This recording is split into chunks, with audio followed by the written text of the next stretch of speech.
Commissioner Mike Morath of the Texas Education Agency, or TEA. I'm directing this to you. I'm coming to you as a, I guess, uninterested yet concerned third party.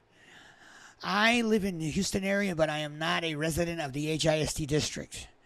Yet I was able to see via live stream the two meetings that occurred, the one last night at Westbury High School and the one earlier this evening at Cesar Chavez High.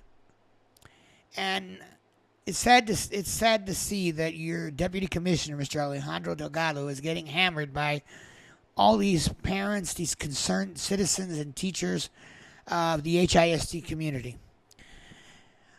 I'm here to implore and ask you, as an uninterested third party, I think it's time that you take the time and speak to these people directly, one-on-one.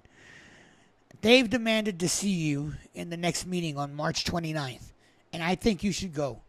I think you should confront them and sit down with them, even if that is the only thing that is accomplished in that meeting.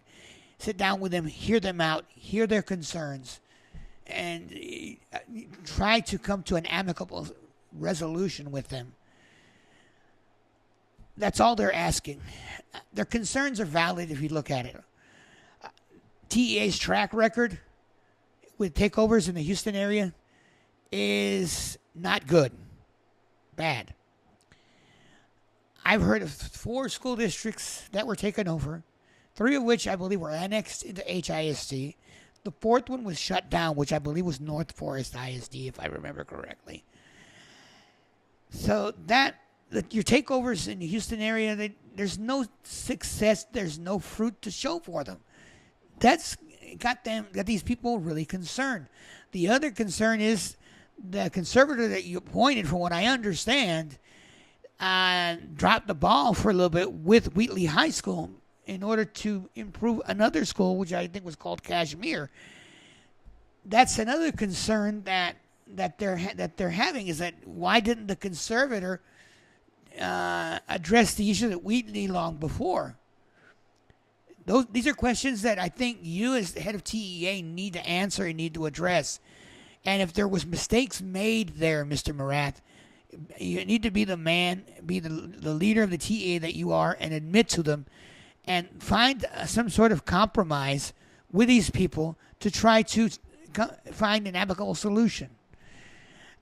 Also, their frustration is that you're expecting the school district to improve, yet there's not sufficient funding for which the teachers are able to do it. All these little things are what are upsetting these parents, these teachers, these people in the HISD community, and they want to know what's going to be done about it, and they're not getting any answers, Mr. Morath, and you know it. TEA has not made a move to be willing to talk to them about it, and frankly, that's sad. That's bad. That makes you and the TEA look bad. I think that has to change, and the best way to affect change is to start with HISD. Sit down with these people, talk to them, hear them out, hear their concerns. Let's find an amicable plan. If the takeover has to be done, then let's do it. But let's do this in a different manner. Let's find some workarounds. Let's find a compromise to get this done. I think there were mistakes made that can be addressed and corrected. Who knows? Maybe in lieu of those mistakes that were committed, the takeover can be delayed. I'm not saying that's a possibility. I'm not asking for it. But what I'm looking is for the spirit of compromise, Mr. Morath, between you and these parents, these teachers, these bus drivers, these citizens of the HISD community. There's got to be some sort of amicable solution. And it has to come from you, Mr. Morath. They want to see you on the 29th. I think you should go. I think this needs to be addressed.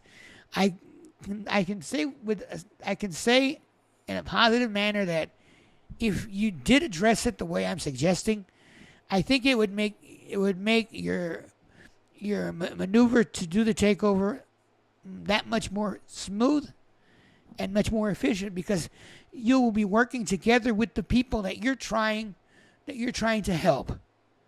I mean, you can't try to help them and aggravate them and anger them at the same time. That's not how it works, Mr. Morath. You say you're a proud father first and then a TEA commissioner second. Well, I think it's time that proud father take the time to confront other parents in HISD and find the solution, hear them out, hear the concerns, address them one-on-one with truthful answers and not repetitive responses. They want to hear truth. They want to hear transparency, Mr. Morath. You're the one to give it to them. Okay? I think you need to take the time, in all honesty. That's all they're asking for, and that's all I'm asking you to do, is to meet them halfway, hear them out, hear the concerns, and let's get this addressed in an amicable manner. We don't need any more of these meetings being hijacked by these parents simply because they want answers and you're not willing to give them. Let's do this correctly. Let's start over, and let's get on the right foot, Mr. Morath. What is so hard about starting on the right foot? I think it's better for all interested. We're all Texans, and we're all worthy of each other's respect. Don't you think? That's all they're asking. Thank you for your time. I hope that you can work this out. I hope to maybe see you there. I'm probably going to watch it virtually, but I would want to see you there addressing this so that these issues can be ironed out, these issues can be dealt with, and everybody can move on in an amicable manner. That's the objective, right, Mr. Morath? Let's see what happens. I await your response. I wait to see if you're going to show up there. Let's move this in the right direction for everybody's sake. Thank you. Good night.